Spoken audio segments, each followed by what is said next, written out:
Well, hi. Welcome. We're mighty happy to have you with us tonight. You look at 70 years of Channel 5, and the changes you see aren't just the faces on the screen or even in evolving technology. Looking at 70 years of Channel 5 is a documentation of a city. You see how Nashville changed, both as a community and how it was seen in the eyes of the world.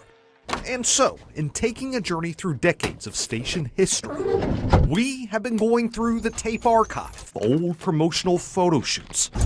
This archive room, with its rows upon rows of tapes, houses about 30 years worth of news stories. So with access to so much, the question becomes, where do we even start? We're Television 5. Oh, you're going to have to go back further than that. You're looking good. Awesome.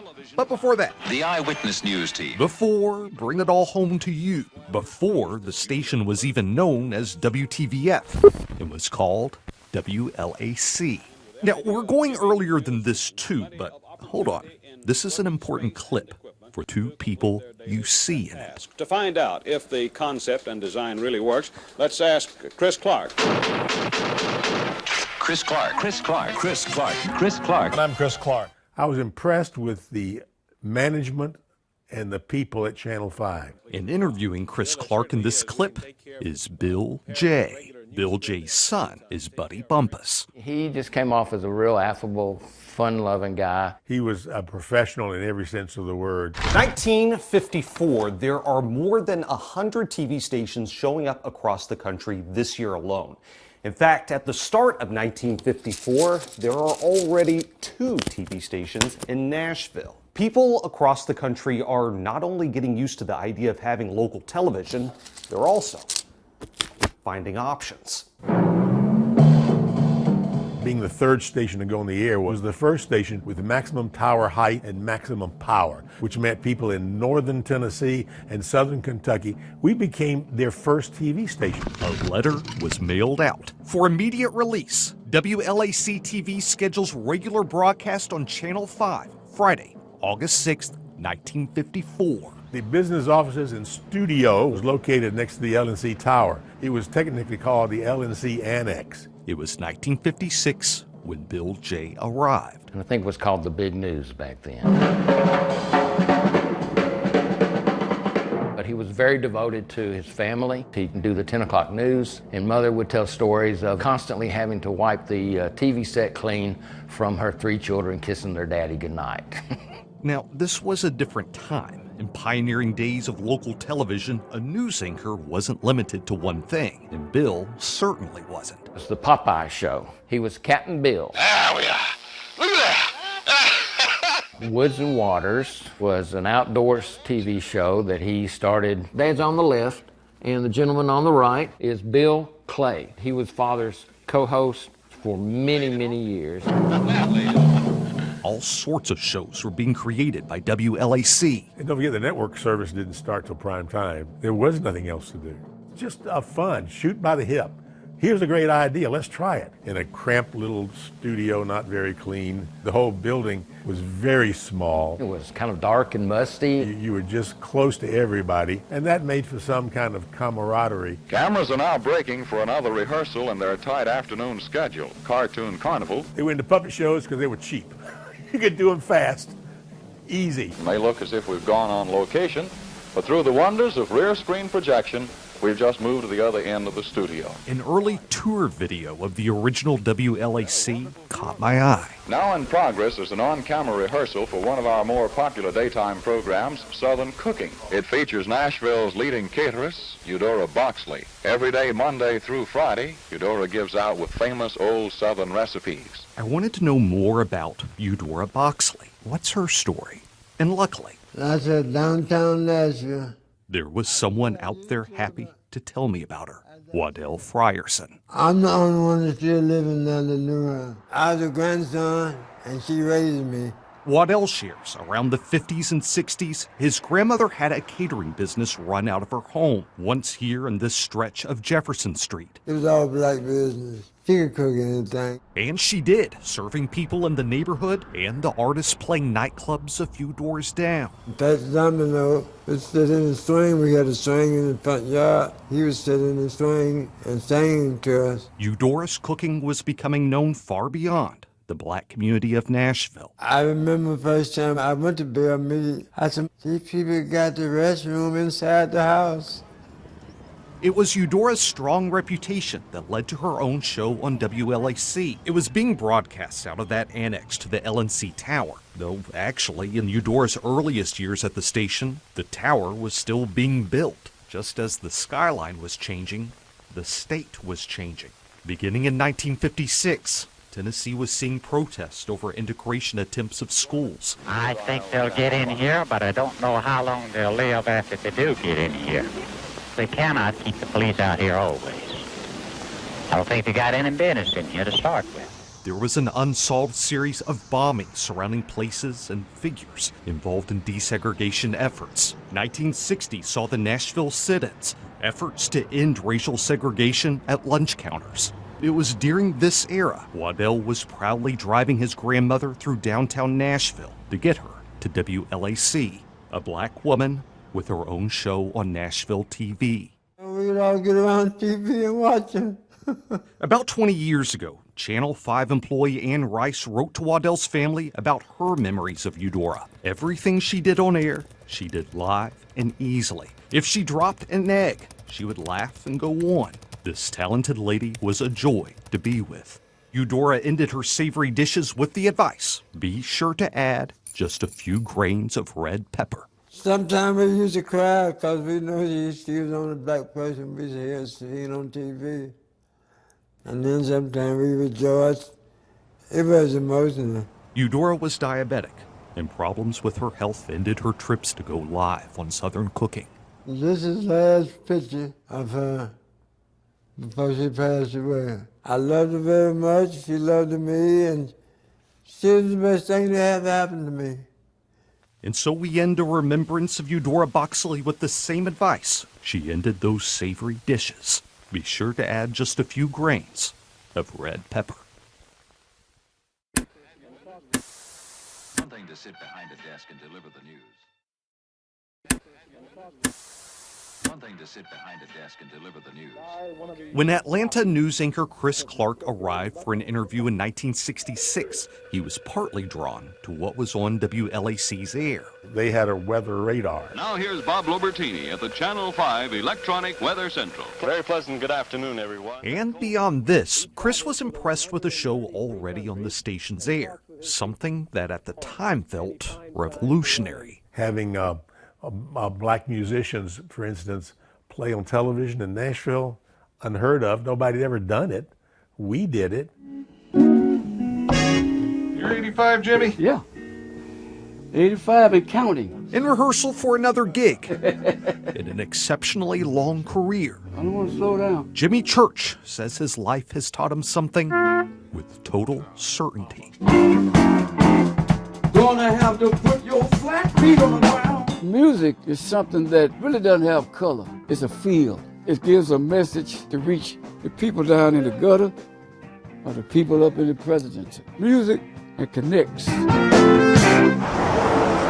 1964, a few years before the interstate arrived in the area, Jefferson Street was a thriving place for black business and music. Jefferson Street was like Beale Street in Memphis. They had clubs, that's where everybody played. Owner of Jefferson Street Sound Museum, Lorenzo Washington. We were in the time of segregation, Jim Crow. A lot of the artists was afraid to travel.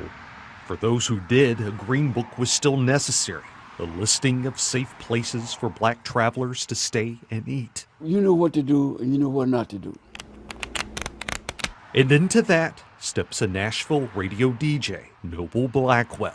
He was like an Ed Sullivan to us, you know, in the neighborhood. Noble took a meeting with the general manager of Channel 5, Mr. T.B. Baker. Noble had an idea to pitch him. A black TV show. Well, first we don't have no sponsors. Noble said, I'll take care of the sponsors. All aboard the night train now boarding. And an audacious hello to you. Speaking to us from Maryland is Noble's family, left to right, wife Katie, daughter Tracy, and granddaughter Diamond. He had so much charisma. You stick and stay, don't go away. People loved my father. Wherever you may be, cool it now. There's so many catchphrases. Mighty fine. One was yes, yes, yes, yes, yes. And in the meantime, and in between time, take especially good care of yourself and be good to your neighbor.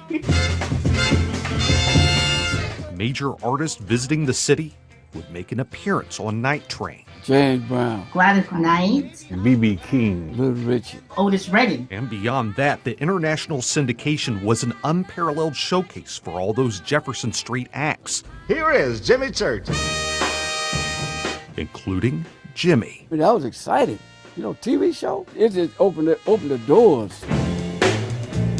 If they were on TV, they could get jobs. Night Train was it. It showcased the black talent. There's also this, an early appearance by a performer who'd been playing locally just a few years before his breakthrough. Jimi Hendrix. Jimi Hendrix was wearing a suit and tie. Something was happening. People were tuning into Night Train, and it wasn't just the black audience. The show was one part of a national cultural shift. There was still a lot of racial tension, and black music was sort of considered by the white audience taboo. The popularity of it began to cross over. Once whites got into it, then they just took it to another level. Because it was a syndicated program, the global acceptance of R&B, Night Train helped to promote it.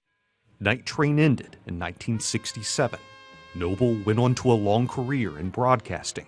He died in 1994. Many years after his appearances on Night Train, Jimmy is proud not only to still be performing, but being given the chance to see firsthand the sort of impact music can make. I'm just blessed to be a part of it, you know. In the meantime, take especially good care of yourself and be good to your neighbor. We hope that you'll be around and ready to roll along on the Night Train next time when Noble Blackwell will be back with more top talent. WLAC was about to move. In 1968, a new building was ready to open on James Robertson Parkway. We made the move in order to accommodate color television. They had the thought from the beginning that we would produce television shows for the network. We promoted it as the only television station in Nashville designed specifically for color television. We had thousands of people come through the station. We brought in some stars from CBS programs of the day. That notably included Andy Griffith's star George Lindsay. He'd be back here many more times in the years to come. By the next year, the Smothers Brothers Comedy Hour abruptly ended, and CBS was looking for a summer replacement series.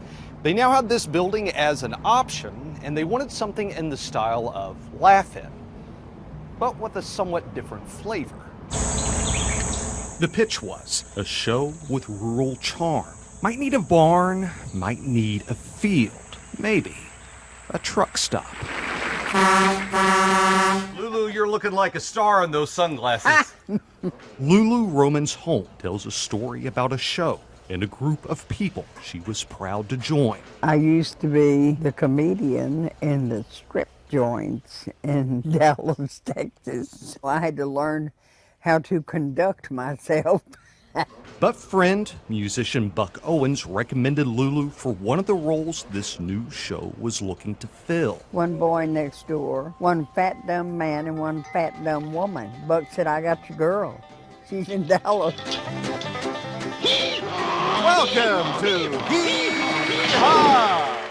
At Channel 5, behind these doors is where you'd find Cornfield County. In the studio that's now 5+, the first stage manager was Jim Norton. It put country comedy into the living room of every house in America.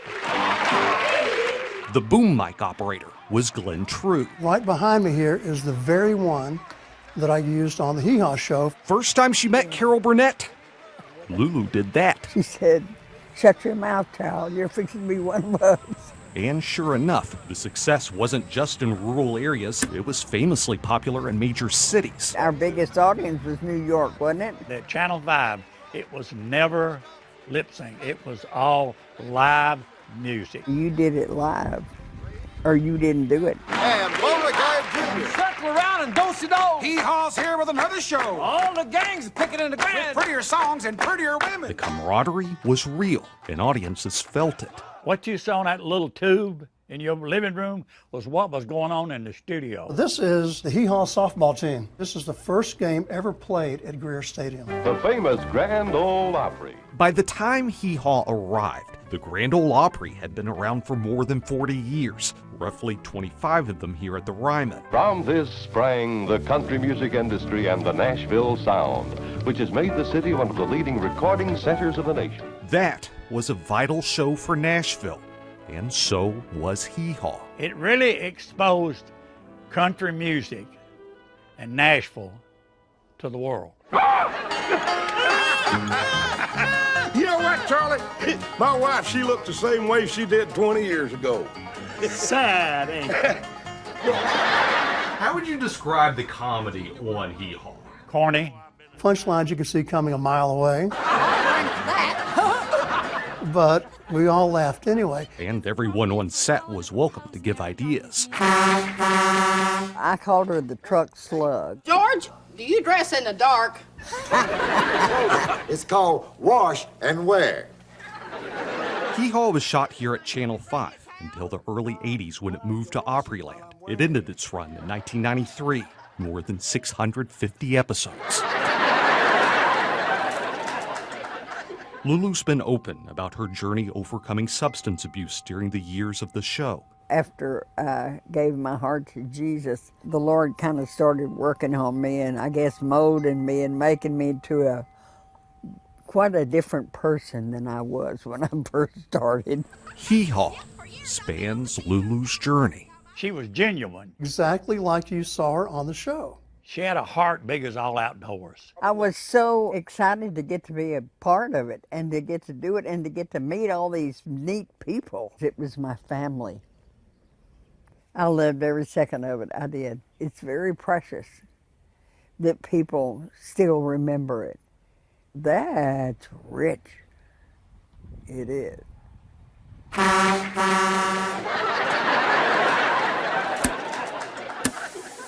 To sit behind a desk and deliver the news.